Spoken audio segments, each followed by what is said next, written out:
तलाक, सी city, basin shell coffee. बरसात का मौसम था और लगातार बारिश हो रही थी। मिस लियू, जो सफ़ेद कॉलर वाली शर्ट पहने हुए थी, ने जियानजिंग एयर के सामने एक कागज़ का टुकड़ा रखा। मिस लियू ने कहा, जियानजिंग आपको समझना चाहिए कि राष्ट्रपति हो का क्या मतलब है। जियानजिंग एयर ने भावशून्य भाव से अपने सामने रखे तलाक के समझौते को देखा। जियानजिंगर ने कहा, क्या आजकल लोगों को तलाक के लिए अदालत में आने की भी ज़रूरत नहीं पड़ती? इसके अलावा क्या ये वही है जो जुनलाई चाहता है, या जो आप चाहते हैं? जियानजिंग के चेहरे पर आत्महीनता वाली मुस्कान थी। जियानजिंग एयर ने सोचा था कि हो जुनलाई उसके जीवन का प्यार होगा। वे दोनों कई वर्षों से एक साथ थे और उन्होंने बहुत कुछ अनुभव किया था। पिछले 3 वर्षों में वे बहुत आनंद और हंसी से भरे रहे थे। लेकिन अब बात यहाँ तक आ पहुंची है, किसे दोषी ठहराया जा सकता है? जियानजिंग जुनलाई से बहुत प्यार करती थी। जुनलाई का इंतजार करने के लिए उसने हर तरह के बेहतरीन पुरुषों को ठुकरा दिया। वह हर दिन समय पर काम से घर आती थी और शायद ही कभी खरीदारी करने जाती थी। उसके ज़्यादा दोस्त भी नहीं थे। जियानजिंग को कैसे दोषी ठहराया जा सकता है? या फिर उनके पति, जिन्होंने अपना करियर शून्य से बनाया था और जो एक अलग थलग व्यक्ति के रूप में जाने जाते थे, को दोषी ठहराया जाना चाहिए?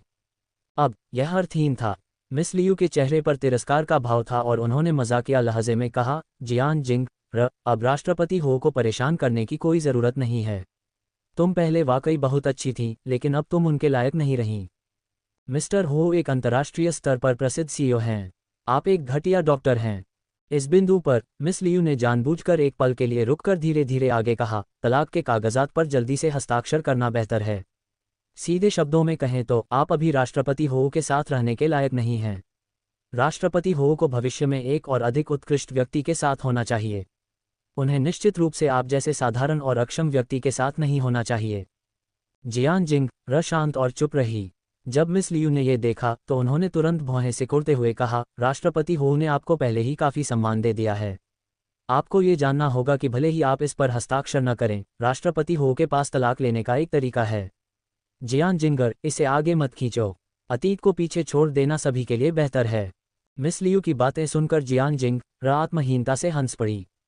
जियानजिंगर इस बात पर हंस रही थी कि उसका प्यार कितना बेकार था। वह इस बात पर हंस रही थी कि जिसे वह कभी अपना सबसे सुरक्षित ठिकाना समझती थी, वह अब नष्ट होने जा रहा था। जब उसे मदद की जरूरत पड़ी तो उसने अपनी तथाकथित साधारण पत्नी की तलाश की, लेकिन अब जब सब कुछ ठीक चल रहा था और उसका करियर आगे बढ़ गया था, तो उसे छोड़ दिया गया था। जब मिस लियू ने जियानजिंग एयर की मुस्कुराहट देखी तो वह भौचक्की रह गई। मिस लियू ने पूछा, इसमें मजाक क्या है? मिस लियू का सवाल सुनकर जियानजिंग धीरे धीरे शांत हो गई। जियानजिंग ने उदासीनता से कहा, मैं इस दयनीय प्रेम पर हंस रहा हूँ। उस समय मैंने, जियानजिंगर ने, इतने सारे लोगों में से हो जुनलाई को चुना था। मैंने सभी की आपत्तियों को नज़रअंदाज किया और सोचा कि हो जुनलाई ही मेरा सच्चा प्यार है। हो परिवार बहुत खुश था। अभी कुछ ही साल हुए हैं, लेकिन हो जुनलाई मुझे भूल चुकी है। क्या प्यार, क्या हो परिवार? जियानजिंग की आंखों में उपहासपूर्ण भाव था जब वह व्यंग्यात्मक लहजे में बोल रही थी। जियानजिंग को इस बात की परवाह नहीं थी कि मिस लियू का चेहरा कितना बदसूरत था। उसने कहा, हो जुनलाई को आकर मुझे व्यक्तिगत रूप से देखने दो। तुम कौन हो जो मुझे ये बता रही हो? इतना कहकर जियानजिंग उठकर चला गया। मिस लियू बदसूरत भाव के साथ सोफे पर बैठ गईं। चाहे जो भी हो जुनलाई के दाहिने हाथ के रूप में मिस लियू को स्वाभाविक रूप से गर्व की भावना थी। जब ऐसे नीच व्यक्ति ने उसे कुछ नहीं कहा तो वह क्रोधित कैसे न होती। मिस लियू खड़ी होने ही वाली थी कि तभी कोई अंदर आया। जो व्यक्ति अंदर आया था उसने उच्च गुणवत्ता वाला हस्तनिर्मित सूट पहना हुआ था। इस अलग थलग व्यक्ति से सीईओ जैसी आभा झलक रही थी। जब मिस लियू ने उस आदमी को देखा तो वह तुरंत दौड़कर गई और सिर झुकाकर बोली, राष्ट्रपति हो। जो व्यक्ति अंदर आया उसका नाम हो जुनलाई था। जब जियानजिंग एयर ने हो जुनलाई को देखा तो उसने शांति से कहा, बैठो। हो जुनलाई ने सिर हिलाया और मिस लियू के पास बैठ गई। अपने चेहरे पर आत्महीन मुस्कान के साथ जियानजिंग एयर हो जुनलाई के सामने बैठ गई। वे दोनों चुप थे। माहौल तनावपूर्ण लग रहा था। अंत में जियानजिंग एयर ने तलाक के समझौते को फिर से हो जुनलाई के सामने रखा और मुस्कुराते हुए पूछा, क्या आप चाहते हैं कि मैं इस पर हस्ताक्षर कर दूं? हो जुनलाई एक पल के लिए स्तब्ध रह गया। उसे उम्मीद नहीं थी कि जियानजिंगर इतनी सीधी सादी होगी। किसी कारण से उसका दिल दुख रहा था। कुछ देर सोचने के बाद हो जुनलाई ने सिर हिलाया और फुसफुसाया, इस पर हस्ताक्षर कर दो। हमारे बीच का अंतर पहले से ही बहुत बड़ा है। हम पहले से ही दो अलग अलग दुनिया के लोग हैं। आप कुछ भी मांग सकते हैं। जब तक मैं ये कर सकता हूँ मैं निश्चित रूप से आपको संतुष्ट करूँगा। क्या आपकी दुनिया में हर चीज़ की कीमत तय है?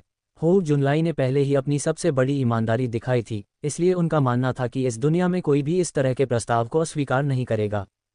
हालांकि जियान जिंग र के चेहरे पर मुस्कान थी जब वह अपने सामने खड़े अपरिचित परंतु परिचित व्यक्ति को देख रही थी। जियान जिंग र ने उदासीनता से पूछा, क्या आपकी दुनिया में हर चीज़ की कीमत इतनी स्पष्ट है? हो जुनलाई ने थोड़ा सा मुंह सिकोड़ा, लेकिन कुछ नहीं कहा। मिस लियू इसे और बर्दाश्त नहीं कर सकी और डांटते हुए बोली, जियान जिंगर, तुम बहुत बेशर्म हो। राष्ट्रपति हो पहले से ही बहुत ईमानदार हैं। अगर राष्ट्रपति हो बहुत दयालु न होते तो तुम। मिस लियू की बात पूरी होने से पहले ही हो जुनलाई ने उन्हें बीच में रोका और कहा, मिंगयू, मैं उसे खुद बता दूंगी। मिस लियू ने जियान जिंगार की ओर गुस्से से देखा। जियान जिंग र एक आलसी व्यक्ति था जिसे विलासितापूर्ण जीवन का भ्रम था। कितना घृणित। हो जुनलाई ने गहरी सांस ली और शांति से कहा, जियान जिंग र, तुम।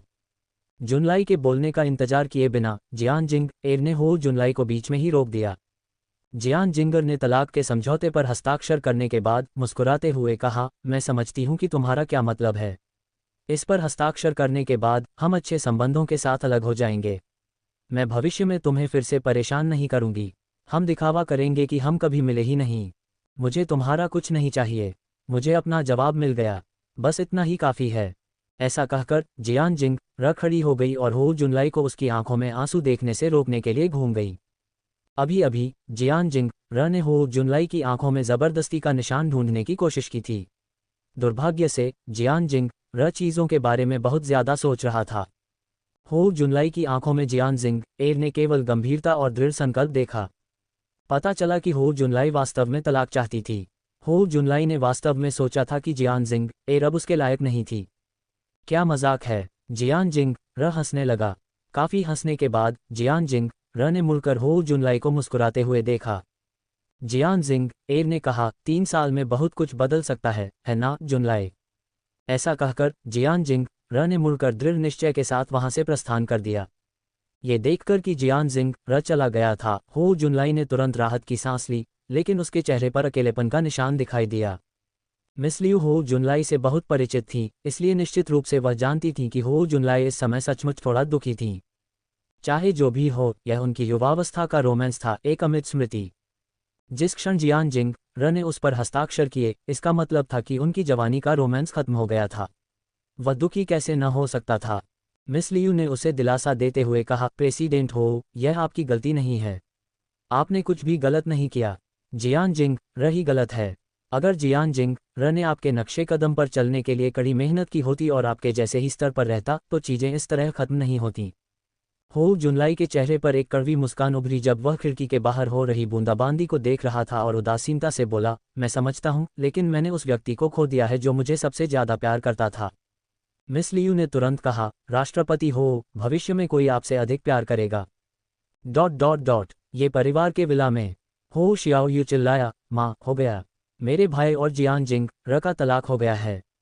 अभी अभी जियान जिंग र ने तलाक के कागजात पर हस्ताक्षर किए हैं। जब हो परिवार को पता चला कि हो जुनलाई और जियान जिंग र ने सफलतापूर्वक तलाक ले लिया है तो वे मुस्कुराए। श्री हो शांत और मौन दिख रहे थे। श्रीमती हो के चेहरे पर मुस्कान बहुत बड़ी थी, मानो उन्होंने कोई महान कार्य कर दिखाया हो। बोलने वाली महिला हो जुनलाई की बहन थी। हो शियाओयू अपनी माँ के पास बैठी और बोली, माँ, हालांकि मेरा भाई बहुत दयालु है, लेकिन वह बहुत दयालु है। मैंने सुना है कि उसने न केवल जियान जिंग र को एक कार और एक घर दिया है, बल्कि उसने उसे 2 मिलियन युआन नकद भी दिए हैं। जैसे ही हो शियाओयू ने बोलना समाप्त किया, श्रीमती हो की आंखें चौड़ी हो गईं। श्रीमती हो गुस्से से चिल्लाई, तुमने क्या कहा? उसने उसे इतना पैसा दिया। ऐसा नहीं चलेगा, वह इतने पैसे से उसकी भरपाई नहीं कर सकता। हो शियाओयू ने तुरंत सिर हिलाया और कहा, ये सही है, लेकिन आप जानते हैं कि मेरा भाई किस तरह का व्यक्ति है। कोई भी उसका मन नहीं बदल सकता। हालांकि उसे जियान जिंग र को मुआवजा देना चाहिए, क्योंकि जियान जिंग र ने उस समय मेरी ट्यूशन फीस का भुगतान किया था, इसलिए मुआवजा इतना अधिक नहीं होना चाहिए। ये सही है। जब हो जुनलाई और जियान जिंग र की पहली शादी हुई थी तो हो परिवार एक साधारण परिवार था और वे थोड़े गरीब भी थे। सौभाग्य से जियान जिंग र के पास अच्छी तनख्वाह वाली नौकरी थी। उसने कुछ पैसे बचाए और हो परिवार की मदद के लिए भी इस्तेमाल किए। इसमें हो शियाओयू की ट्यूशन फीस और रहने का खर्च शामिल था। हालांकि श्रीमती हो को ये पता था, फिर भी वह जियान जिंगर को इतना मुआवजा देने के लिए तैयार नहीं थी। श्रीमती हो ने श्री हो से कहा, कुछ तो बोलो। जुनलाई ने बहुत ज्यादा मुआवजा दे दिया है न? ये सच है कि जियान जिंग र ने उस समय हमारे परिवार की मदद की थी, लेकिन यह मत भूलिए कि पैसे कमाने के बाद जुनलाई ने जो पहला काम किया वह जियान जिंग र के माता पिता के लिए एक घर खरीदना और हमारे परिवार के लिए एक विला खरीदना था। हालांकि कानून के अनुसार जुनलाई और जियान जिंग र की संयुक्त संपत्ति है, जियान जिंग र को 2 मिलियन युआन नहीं दिए जाने चाहिए। मुझे पता है कि पिछले कुछ वर्षों में जियान जिंग र के सभी खर्चों का भुगतान जुनलाई ने किया था, इसलिए जियान जिंग र के पास अब बहुत पैसा होगा। अब उनका तलाक हो चुका है और हर कोई जानता है कि ऐसा इसलिए हुआ है क्योंकि जियान जिंग एर अब जुनलाई के लायक नहीं है, इसलिए निश्चित रूप से उसे इतना पैसा नहीं दिया जाना चाहिए। वह घर पर्याप्त है। श्रीमती हो अभी भी इतना अधिक मुआवजा देने को स्वीकार नहीं कर सकी, इसलिए उन्होंने जियान जिंग एर के अतीत के बारे में बात करना शुरू कर दिया। जब मिस्टर हो ने अपनी पत्नी की बातें सुनी तो उन्होंने आह भरी और अपना सिर हिलाया। मैं और कुछ नहीं जानता, मैं सिर्फ इतना जानता हूं कि जियान जिंग र ने हमारे सबसे मुश्किल समय में हमारी मदद की थी। उस समय आपने जुनलाई और जियान जिंग र की शादी को मंजूरी नहीं दी थी। अब जुनलाई सफल हो गया है और बेहतर के लिए बदल गया है, लेकिन जियान जिंग र हमेशा हमारे लिए दयालु और पुत्रवत रहा है। इसलिए मुझे नहीं लगता कि जुनलाई ने उसे बहुत ज्यादा दिया है। वास्तव में ये बहुत कम है। जब श्रीमती हो ने ये सुना तो वह और भी असंतुष्ट हो गई। वह तुरंत खड़ी हो गई और गुस्से से चिल्लाई, आप क्या बकवास कर रहे हैं? मैं मानता हूं कि जियान जिंग र ने उस समय हमारे परिवार की मदद की थी, लेकिन यह मत भूलिए कि जुनलाई ने जियान जिंग र के माता पिता के लिए जो घर खरीदा था उसकी कीमत 10 लाख युआन थी। ये जियान जिंग र की भरपाई के लिए काफ़ी है। श्री हो ने तुरंत कहा, आप अब एक अच्छा जीवन जी रहे हैं, लेकिन क्या आप भूल गए हैं कि अतीत में हालात कितने कठिन थे? इतना कहकर श्री हो ने एक आह के साथ अपना सिर हिलाया और जाने के लिए खड़े हो गए। वह हो परिवार के बाकी सदस्यों के साथ झगड़ा नहीं करना चाहता था। श्रीमान हो को आह भरते हुए जाते देख श्रीमती हो और भी क्रोधित हो गईं। हो शियाओयू ने तुरंत कहा, माँ नाराज मत होइए, मेरे पिता बूढ़े हैं, इसलिए अपने आप को उनके स्तर तक मत गिराए। मुझे लगता है कि हमें अभी जाकर जियान जिंग र से पैसे या घर वापस ले लेना चाहिए।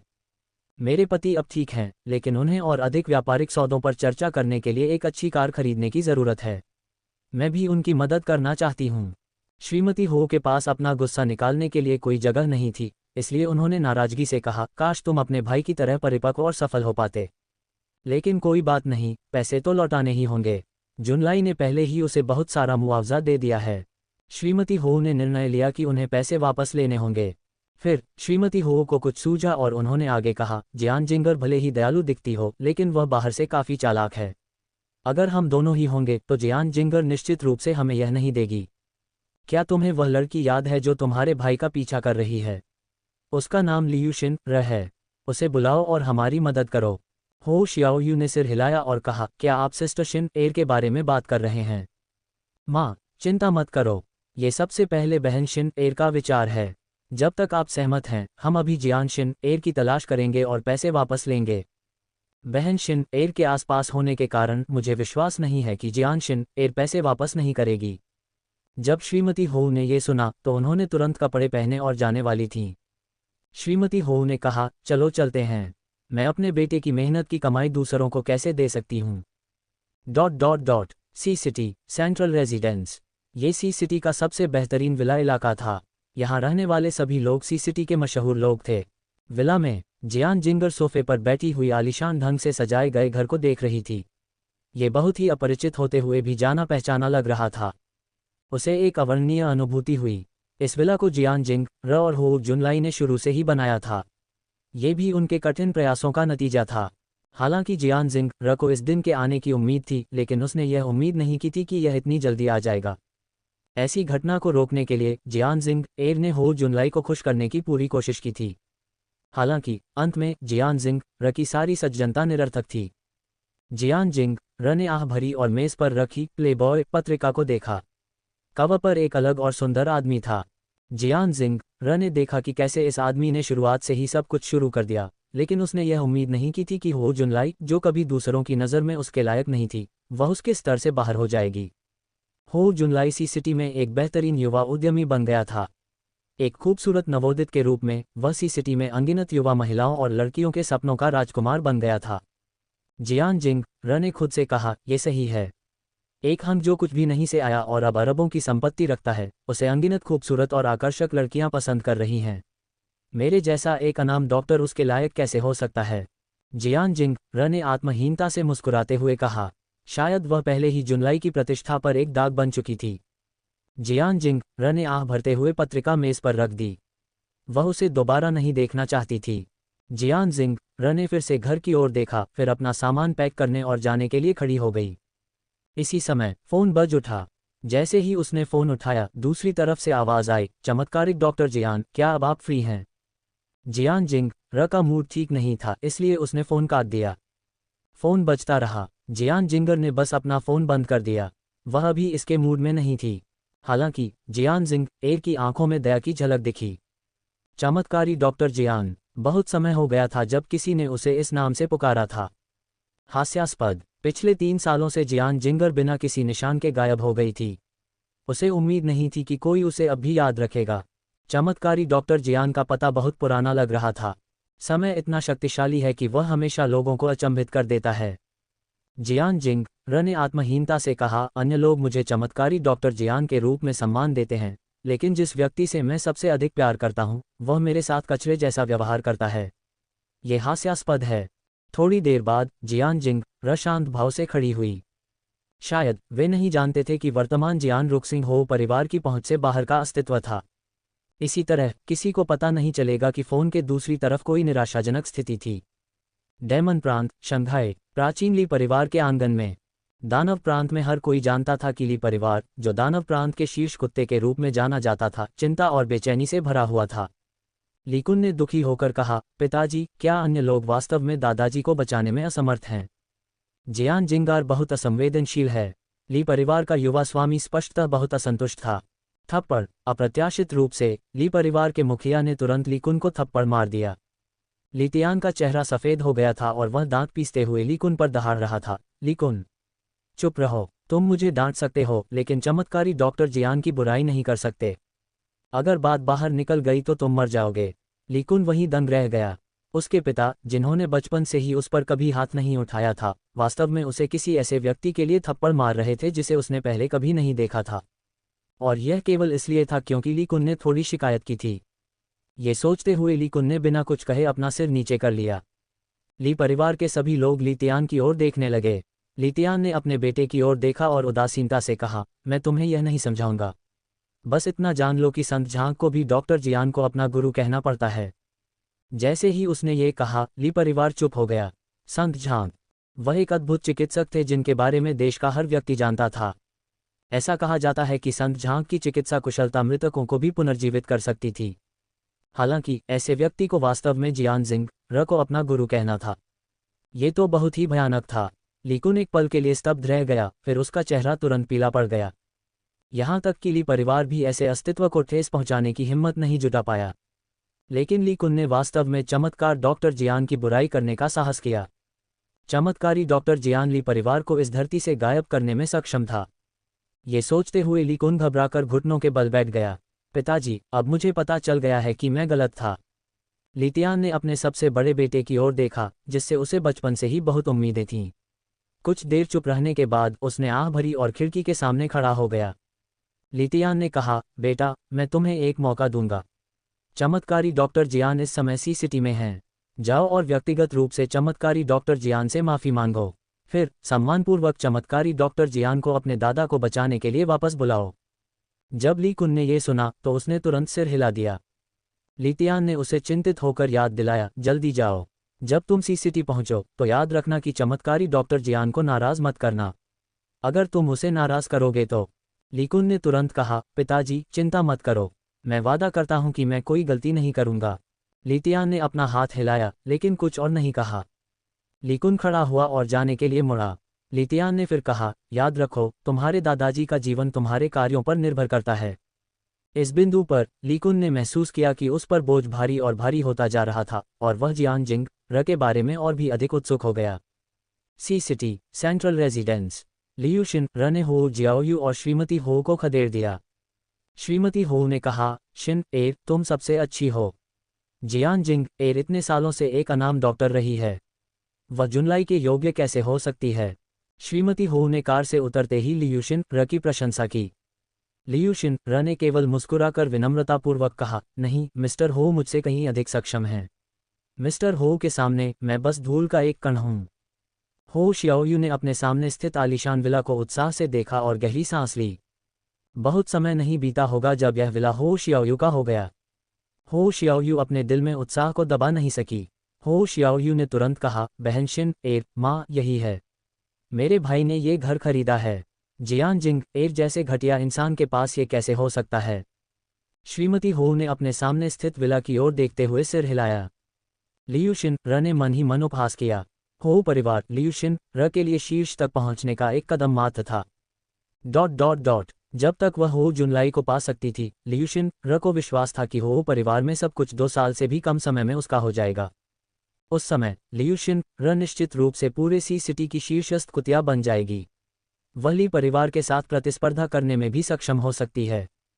ये सोचकर और कैसे योजना बहुत आसानी से संपन्न हो गई। लियूशिन र अच्छे मूड में थी। जब पेड़ गिरते हैं तो बंदर बिखर जाते हैं। लियूशिन र ने कहा, चलो अंदर चलते हैं। यह विला शियाओयू का होना चाहिए। जियान जिंग र इसके लायक कैसे हो सकता है? जब हो शियाओयू ने लियूशिन एर की बातें सुनी तो वह अच्छे मूड में थी और विला के प्रवेश द्वार की ओर बढ़ी। हो शियाओयू के मन में लियूशिन एर अत्यंत शक्तिशाली थी। हो शियाओयू ने सोचा कि जब तक लियूशिन एर मदद करती रहेगी यह विला उसका हो जाएगा। इस समय जियान जिंग र ने अपना सामान पैक कर लिया था। वह सोफे पर बैठी हुई घर में मौजूद फर्नीचर को देख रही थी जिसे हो जुनलाई ने खुद सजाया था। ऐसा लग रहा था जैसे उन दोनों के साथ रहने का आनंदमय अवसर कल ही घटित हुआ हो। लेकिन जब पेड़ गिरते हैं तो बंदर तितर बितर हो जाते हैं। जियान जिंग र अब जाने वाला था। जियान जिंग र अपनी मीठी यादों से भरे इस घर को छोड़ने वाली थी। जब जियान जिंग र ने इस दस्तावेज पर हस्ताक्षर किए थे तब ये घर पहले से ही उसका था। हालांकि हो जुन ने कहा था कि यह घर जियान जिंगर के लिए छोड़ दिया जाएगा, लेकिन जियान जिंगर इसे नहीं चाहती थी।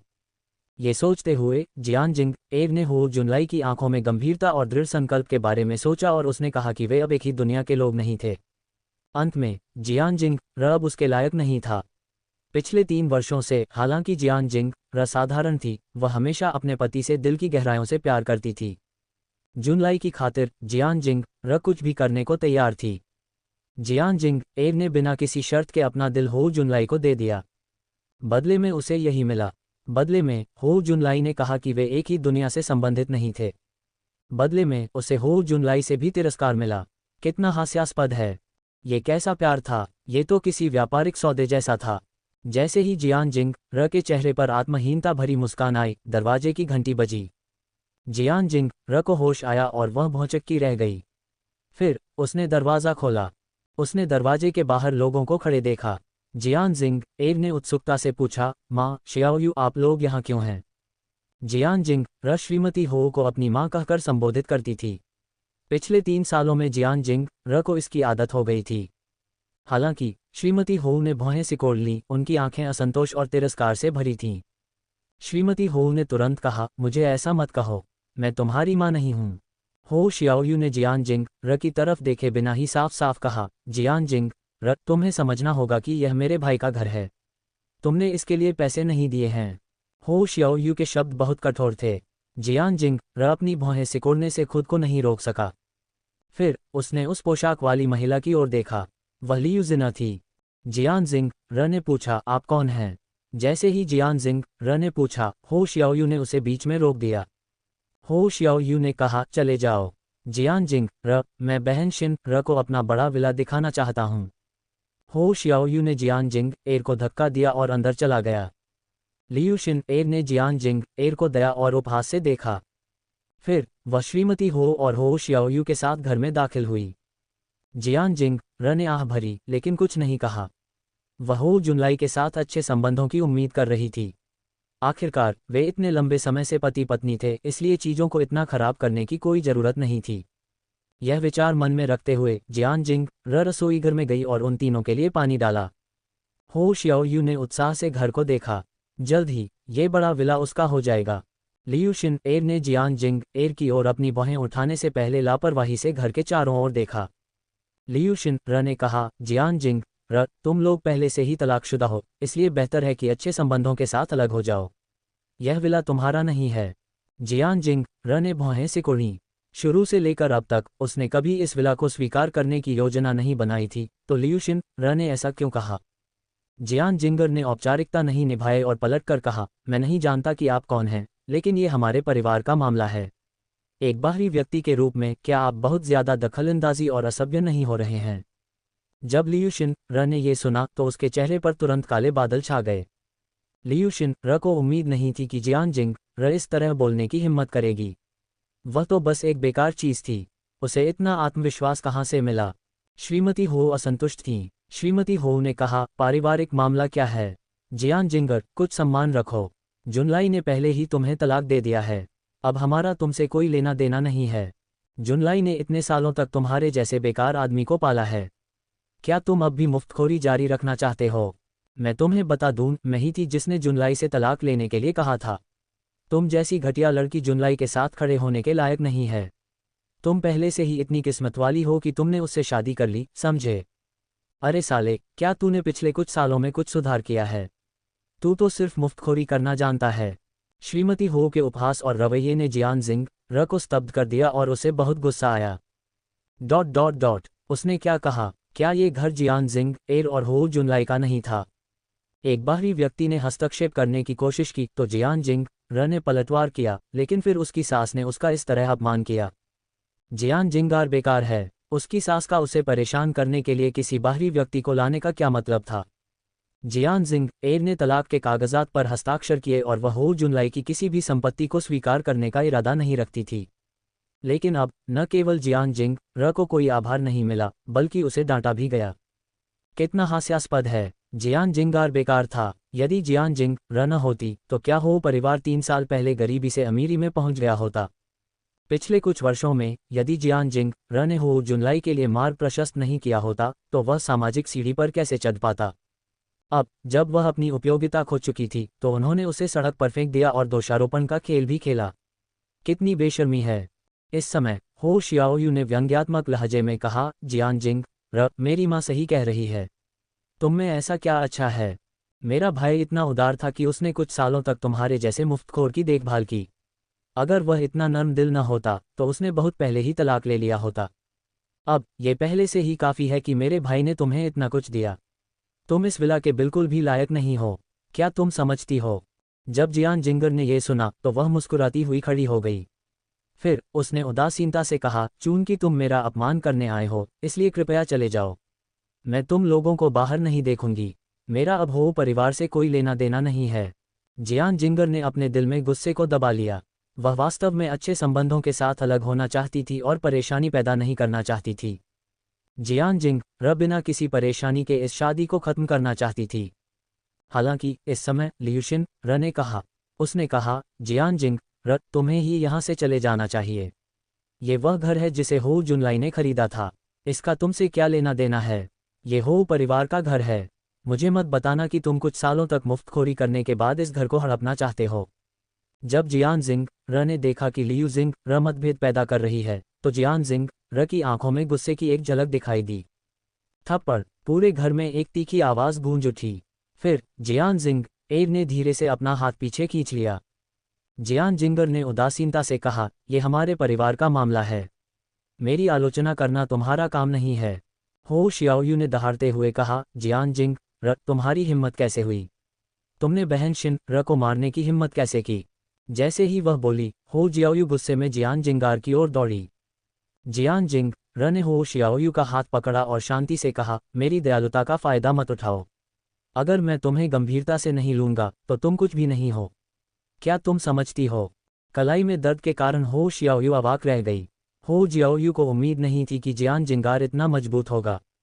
अब जियान जिंग को समझ में आ गया कि ये माँ और बेटी इसलिए आई थी क्योंकि उन्हें डर था कि वह इस विला पर कब्जा कर लेगी।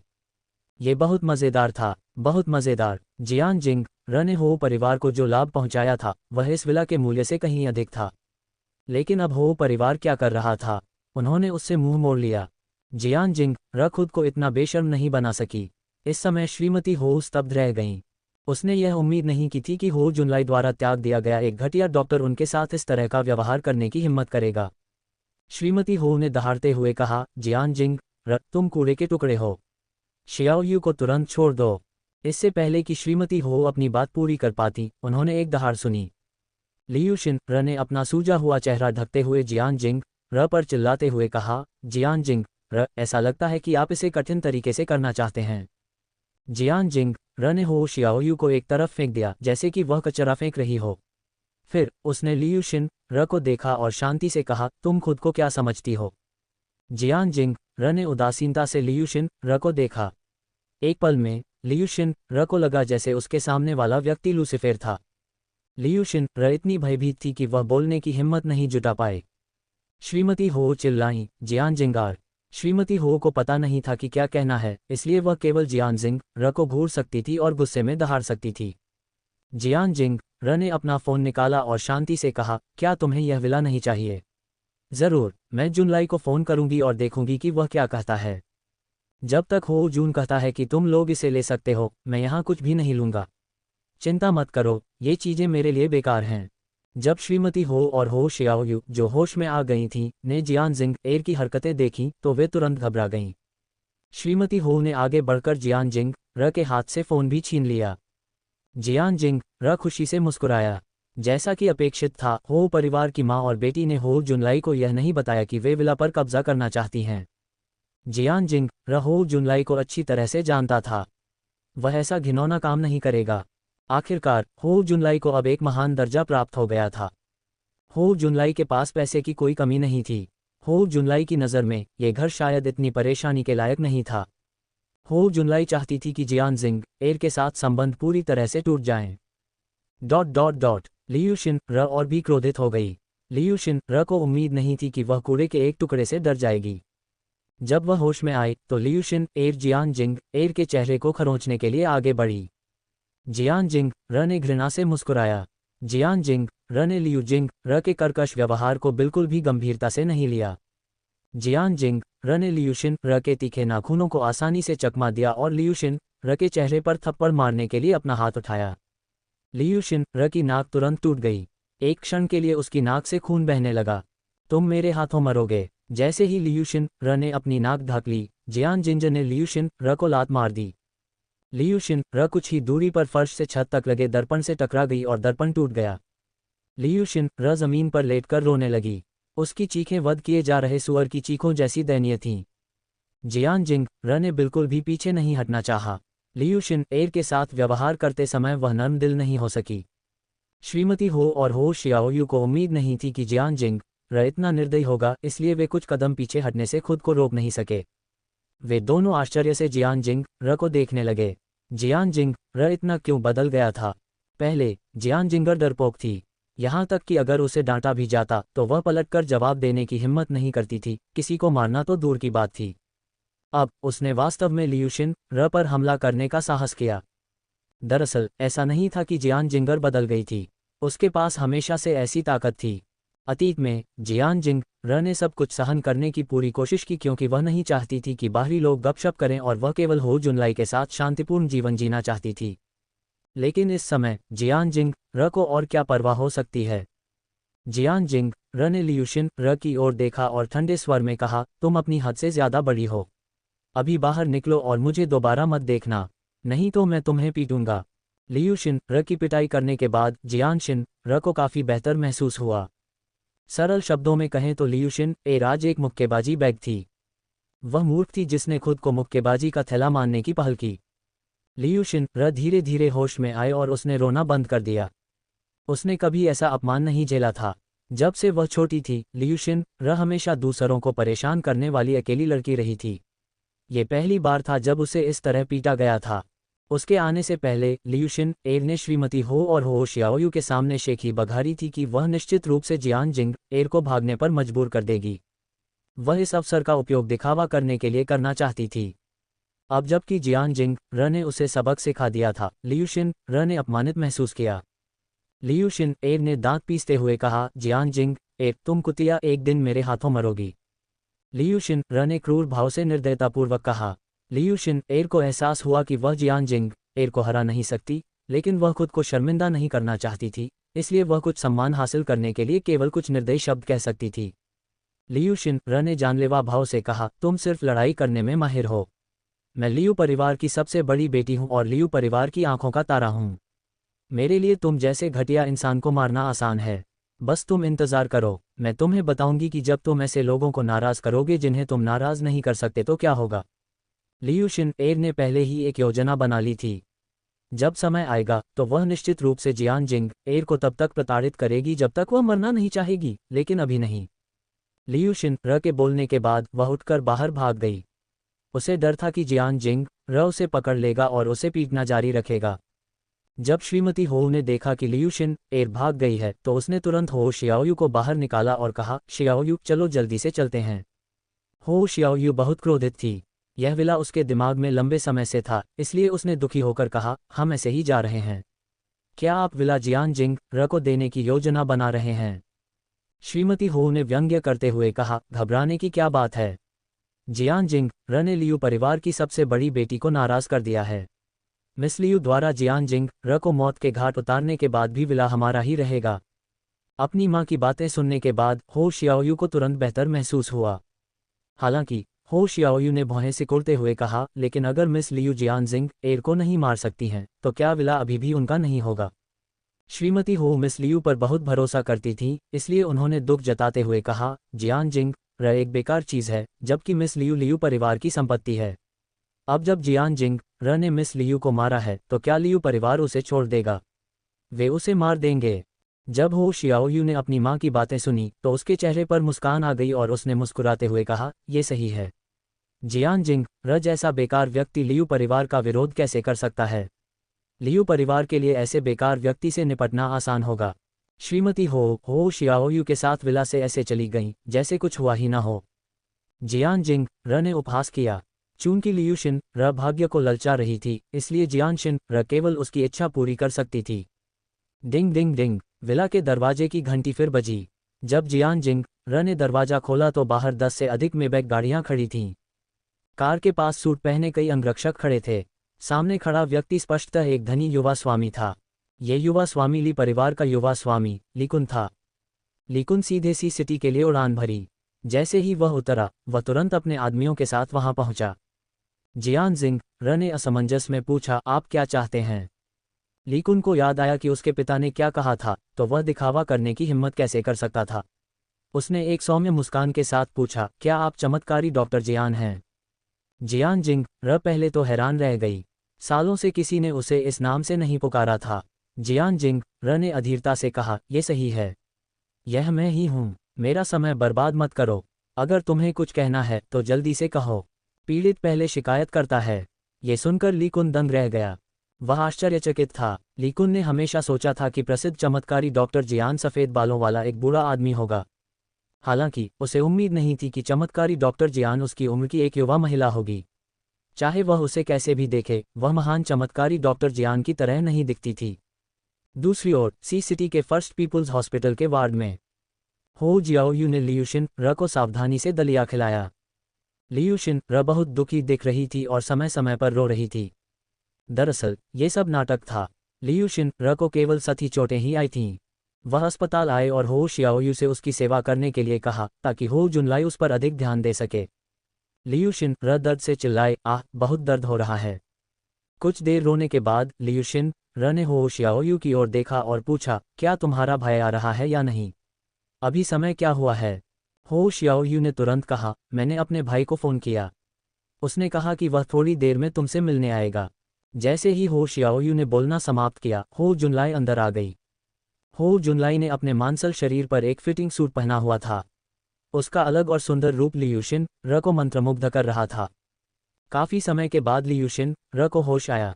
लियू शिन र ने तुरंत अतिशयोक्ति से कहा, जुनलाई, तुम्हें जियान जिंग र से पहले ही तलाक ले लेना चाहिए था।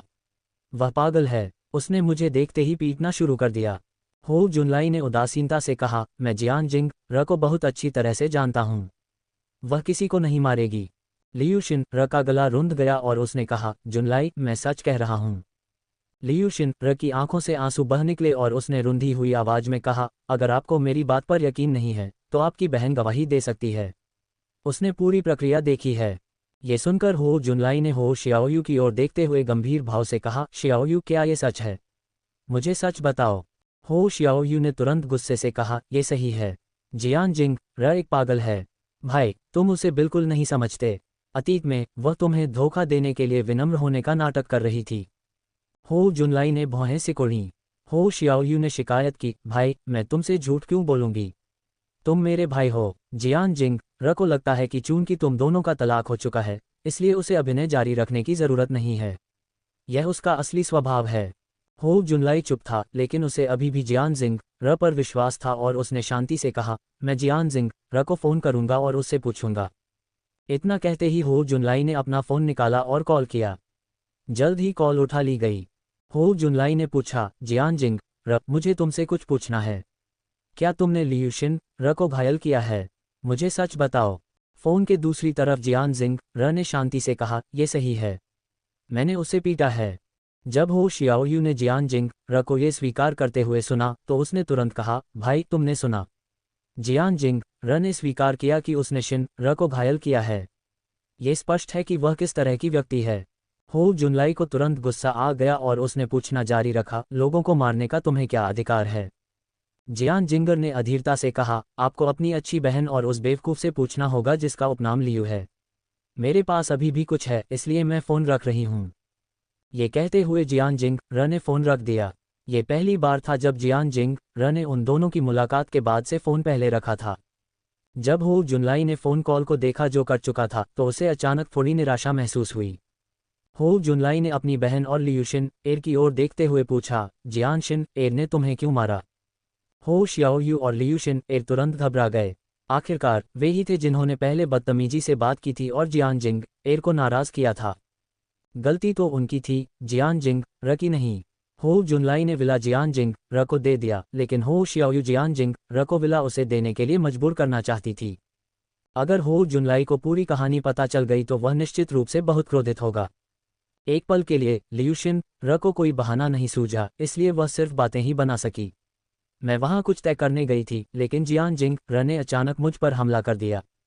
हो शियाओयू ने तुरंत कहा, यह सही है। उन दोनों ने सोचा कि यह बहाना निश्चित रूप से हो जुनलाई को मूर्ख बना देगा। लियूशिन ने दुखी भाव से कहा, जियान जिंग एक पागल है। चिंता मत करो, जब मैं ठीक हो जाऊंगा तो मैं निश्चित रूप से जियान जिंग को सी सिटी से गायब कर दूंगा। हो शियाओयू ने बगल से कहा, भाई, देखो बहन शिन तुम पर कितना प्यार लुटाती है। मुझे लगता है कि भविष्य में तुम दोनों एक साथ जरूर बहुत खुश रहोगे। लियूशिन ने भी हो जुनलाई की ओर आशा भरी नजरों से देखा, इस उम्मीद में कि वह सिर हिलाएगा। लियूशिन को तो ये भी लगा कि हो जुनलाई निश्चित रूप से सहमत हो जाएगी। हालांकि चीजें योजना के अनुसार नहीं हुई। लियूशिन ने गलत अनुमान लगाया था। क्या तुम लोग सचमुच मुझे मूर्ख समझते हो जुनलाई ने गुस्से से दहाड़ते हुए कहा, क्या तुम लोग सचमुच मुझे मूर्ख समझते हो? मिस लियू, मैं आपसे पूछना चाहता हूँ। आपने कहा था कि आप वहाँ कुछ करने जा रही हैं, लेकिन मेरी बहन आपके साथ क्यों गई? लियूशिन को समझ नहीं आया कि वह क्या जवाब दे। हो जुनलाई ने हो शियाओयू को देखा और पूछा, शियाओयू, तुम वहाँ क्यों गए थे? हो शियाओयू को समझ में नहीं आया कि कैसे समझाए और हकलाते हुए बोला, मैं हो जुनलाई, जिसने शून्य से एक कंपनी शुरू की थी, वह सही और गलत के बीच का अंतर कैसे नहीं जान सकता था? वह हो शियाओयू और लियूशिन के झूठ से कैसे मूर्ख बन सकता था?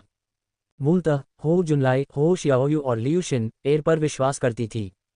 हालांकि लियूशिन और हो शियाओयू की अतिशयोक्ति ने उनके झूठ को उजागर कर दिया। हो जुनलाई ने उदासीनता से कहा, चूंकि आप लोग ऐसा नहीं कहेंगे, इसलिए मैं आपकी मदद करूंगा। जियाओयू, चूंकि मैंने विला जियान जिंगर को दे दिया था, इसलिए तुमने मिस लियू से विला वापस लेने के लिए कहा। मिस लियू ने इस तथ्य का फायदा उठाया कि वह लियू परिवार की प्यारी बेटी थी और उसने जियान जिंगर पर हमला किया, लेकिन उसने यह उम्मीद नहीं की थी कि जियान जिंगर उसे पीटेगा। हो शियाओयू और लियूशिन को उम्मीद नहीं थी कि हो जुनलाई को सब कुछ पता होगा। हो जुनलाई ने गुस्से से कहा, मिस लियू, आखिरकार यह मेरे परिवार का मामला है। आपको इसमें हस्तक्षेप करने का क्या अधिकार है? लियूशिन ने तुरंत समझाया, जुनलाई, नाराज मत हो। मैं बस तुम्हारी मदद करना चाहता था। लियूशिन को उम्मीद नहीं थी कि उसकी उत्तम योजना का ऐसा अंत होगा। क्या यह अपने ही पैर पर कुल्हाड़ी मारने जैसा नहीं था? हो जुनलाई ने उदासीनता से कहा, मिस लियू, मुझे बाहरी लोगों की मदद की ज़रूरत नहीं है। आप मेरे पारिवारिक मामलों में दखल देने के योग्य नहीं हैं। ऐसा कहने के बाद हो जुनलाई ने हो शियाओयू को देखा और कहा, शियाओयू, मैं तुम्हारा भाई हूँ, तुम्हारा सगा भाई, लेकिन तुमने वास्तव में मुझे धोखा देने की कोशिश की। तुम बहुत निराश हो शियाओयू ने अपना सिर नीचे कर लिया और एक शब्द भी कहने की हिम्मत नहीं जुटा पाए। हो जुनलाई ने आगे कहा, भविष्य में अपने काम से काम रखना। इतना कहकर हो जुनलाई मुड़ी और चली गई। लियू शिनरा बहुत गुस्से में थी। वह अच्छी तरह जानती थी कि हो जुनलाई इसके बाद उससे नफरत करेगी। जितना ज्यादा वह इस बारे में सोचती उतना ही ज्यादा गुस्सा आता। लियू शिनरा ने जानलेवा अंदाज में कहा, मुझे जियान जिंग र को मार डालना चाहिए, उस कुतिया को। वे पहले ही तलाक ले चुके हैं, लेकिन वह अभी भी जुनलाई को परेशान कर रही है। लियू शिनएर के उग्र रूप को देखकर हो शियाओयू चौंक गया और वह वार्ड से भाग गया। C City central park. जियान जिंग र आराम से सोफे पर बैठ गया। लीकुन जियान जिंग र के सामने आदरपूर्वक चापलूसी भरे भाव के साथ खड़ा था। जियान जिंग र ने लीकुन की ओर देखा और उदासीनता से कहा, खड़े होने की कोई जरूरत नहीं है, कृपया बैठिए। लीकुन ने तुरंत कहा, धन्यवाद। उसे धन्यवाद देने के बाद लीकुन सोफे पर बैठ गया। यदि हो परिवार ने ये दृश्य देखा तो वे निश्चित रूप से आश्चर्यचकित हो जाएंगे। लीकुन ली परिवार का युवा स्वामी था, दानव प्रांत का अधिपति। हालांकि वह वास्तव में जियान जिंग र के सामने एक आज्ञाकारी पालतू कुत्ते की तरह था। दरअसल लीकुन को अभी भी जियान जिंग र के बारे में संदेह था। हालांकि अपने दादा की खातिर लीकुन केवल जियान जिंग एर पर विश्वास करने का विकल्प चुन सकता था। लीकुन ने ईमानदारी से कहा, चमत्कारी डॉक्टर जियान, मेरे दादाजी अब और नहीं टिक सकते। अगर ऐसा ही चलता रहा तो मेरे दादाजी मर जाएंगे।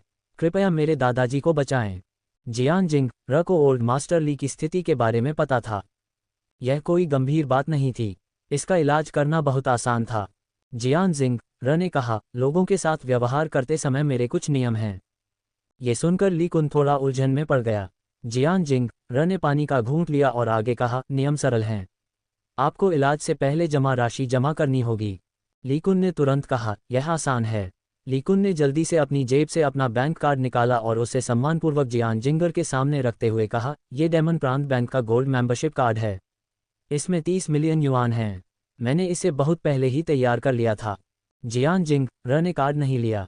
लीकुन ने सोचा कि जियान जिंगर को लगा कि पैसे पर्याप्त नहीं हैं, इसलिए उसने जल्दी से कहा, चमत्कारी डॉक्टर जियान, अगर यह बहुत कम है तो कीमत बताएं। जब तक आप मेरे दादाजी को बचा सकते हैं, ली परिवार आपको भुगतान करेगा। जियान जिंग एर ने लीकुन की ओर देखा और उदासीनता से कहा, मुझे पैसे की जरूरत नहीं है, लेकिन ली परिवार को मेरे लिए कुछ करना होगा। लीकुन ने तुरंत कहा, डॉक्टर जियान, कृपया हमें बताएं। जब तक हमारा परिवार ऐसा कर सकता है, हम निश्चित रूप से अपना सर्वश्रेष्ठ प्रयास करेंगे। जियान जिंग र ने उदासीनता से कहा, सी सिटी के व्यापारिक क्षेत्र में एक शक्तिशाली गुट बनाने में मेरी मदद करें। लीकुन ने बिना किसी हिचकिचाहट के कहा, ठीक है, जरूर। ये दानव प्रांत के अधिपति ली परिवार के लिए आसान था। जियान जिंग र के चेहरे पर मुस्कान आ गई। इस सौदे से किसी भी पक्ष को नुकसान नहीं होगा। लीकुन ने पूछा, चमत्कारिक डॉक्टर जियान, हम शंघाई के लिए कब रवाना हो रहे हैं? जियान जिंग र के पास पैक करने के लिए ज्यादा सामान नहीं था, इसलिए उसने सीधे कहा, चलो अब चलें। बस ऐसे ही चले गए। जैसे ही जियान जिंग र ने बोलना समाप्त किया, वह खड़ी हुई और दरवाजे से बाहर चली गई। जब लीकुन को होश आया तो वह तुरंत उसके पीछे चला गया। शानदार काफिला तुरंत शंघाई के लिए रवाना हो गया। शंघाई सी सिटी से ज्यादा दूर नहीं था, वहां पहुंचने में सिर्फ 3.5 घंटे का समय लगता था। दूसरी तरफ हो जुनलाई कंपनी में वापस आ गया और कंपनी के प्रबंधन को बैठक के लिए बुलाया। ये बैठक एक विशेष परियोजना के कारण आयोजित की गई थी। ये वर्तमान परियोजना कंपनी के इतिहास में सबसे बड़ी है। यदि परियोजना सफल रही तो कंपनी अगले स्तर पर पहुंच जाएगी और कम से कम करोड़ों डॉलर कमा लेगी। इसके अलावा इससे कंपनी की प्रसिद्धि में काफ़ी वृद्धि हो सकती है और राष्ट्रीय बाजार में इसके लिए रास्ता खुल सकता है। यदि यह विफल हो गया तो कंपनी को भी भारी दबाव का सामना करना पड़ेगा और वह दिवालिया हो सकती है। चाहे जो भी हो जुनलाई ने इस अवसर को बहुत महत्व दिया। सम्मेलन कक्ष में सभी लोग बहस कर रहे थे। जब तक हो जुनलाई वहां नहीं पहुंची तब तक चीजें शांत नहीं हुईं। हो जुनलाई को बात को इधर उधर घुमाना पसंद नहीं था, इसलिए उन्होंने सीधे कहा, हर कोई जानता है कि हम आज मीटिंग क्यों कर रहे हैं। इस समय हमें सफल होने के लिए सहयोग करने के लिए एक शक्तिशाली कंपनी खोजने की जरूरत है। अब हमें बताएं, हमें कौन सी कंपनी चुननी चाहिए? योजना विभाग के प्रमुख ने खड़े होकर कहा, राष्ट्रपति हो, पूरे सी सिटी में लियू परिवार सबसे अच्छा विकल्प है। सभी ने सिर हिलाया। लियू परिवार वास्तव में सबसे अच्छा विकल्प था।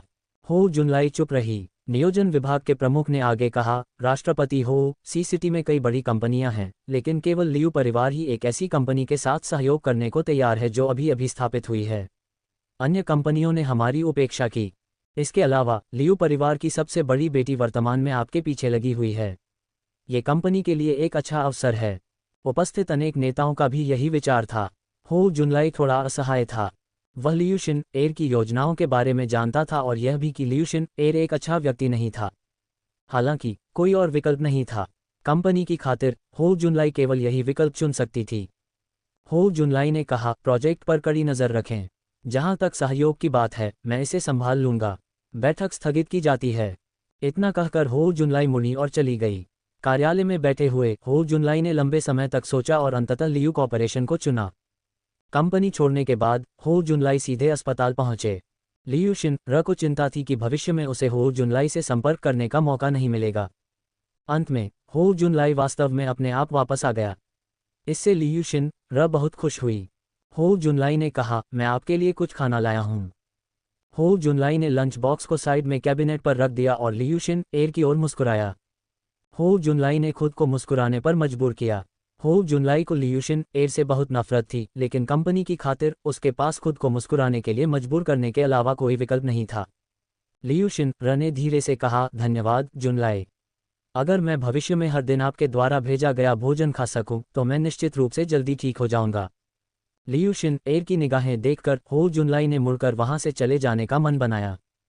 हो जुनलाई ने अपने दिल में घृणा को दबाते हुए खुद को मुस्कुराने के लिए मजबूर किया और कहा, जब मेरे पास समय होगा मैं हर दिन आपके लिए भोजन लाऊंगा। लियू शिन तुरंत प्रसन्न हो गई। ये पहली बार था जब हो जुनलाई ने उसके साथ इतना अच्छा व्यवहार किया था। वह मुस्कुराए बिना न रह सकी। लियू शिन ने अचानक पूछा, जुनलाई, मैंने सुना है कि आपकी कंपनी सहयोग करने के लिए एक शक्तिशाली कंपनी की तलाश कर रही है। क्या आप इस बारे में चिंतित हैं? हो जुनलाई ने तुरंत पूछा, क्या आप मेरी मदद कर सकते हैं? लियू शिन ने सिर हिलाया और कहा, बेशक। लियू कॉर्पोरेशन बहुत शक्तिशाली है। ये छोटा सा मामला हमारे लिए बहुत बड़ी बात है। हो जुनलाई मन ही मन खुश था, लेकिन उसने इसे प्रदर्शित नहीं किया। हो जुनलाई ने कहा, आराम करो, मैं कल वापस आऊंगा। हो जुनलाई मुस्कुराए और जाने के लिए मुड़ी। जैसे ही वह वार्ड से बाहर निकला, हो जुनलाई के चेहरे पर तुरंत ठंडक छा गई। वार्ड में लियू शिन ने खुद से ही बड़बड़ाते हुए कहा, आखिरकार हो जुनलाई ने फिर भी मेरी बात मान ली। मैं उसे अपना आदमी बना लूंगी। फिर हो जुनलाई की कंपनी भी लियू परिवार की होगी। कुछ देर तक आत्मसंतुष्ट रहने के बाद लियू शिन एयर ने अपना फ़ोन निकाला और अपने अधीनस्थों को फ़ोन करके जियानजिंग एयर पर नज़र रखने का निर्देश दिया। लियू शिन इस अपमान को कभी नहीं भूलेगी। अब उसे जियानजिंग को सबक सिखाने का मौका ढूंढना था। जियानजिंग पहले ही शंघाई पहुंच चुका था। शंघाई डेमोन प्रांत की प्रांतीय राजधानी, डेमोन प्रांत का राजनीतिक और आर्थिक केंद्र और डेमोन प्रांत का सबसे विकसित शहर था। शहर में प्रवेश करने के बाद ली कुन जल्दी से जियानजिंग एयर के साथ ली परिवार के घर लौट आया। ली परिवार के मुखिया को पहले ही ली कुन का फोन आ चुका था। ये पता चलने के बाद कि ली कुन ने पहले ही जियानजिंग को आमंत्रित कर लिया था, वह अपने दिल में खुशी को दबा नहीं सका और उसने सभी को जियानजिंग के आगमन की प्रतीक्षा करने के लिए मनो के प्रवेश द्वार पर ले आया।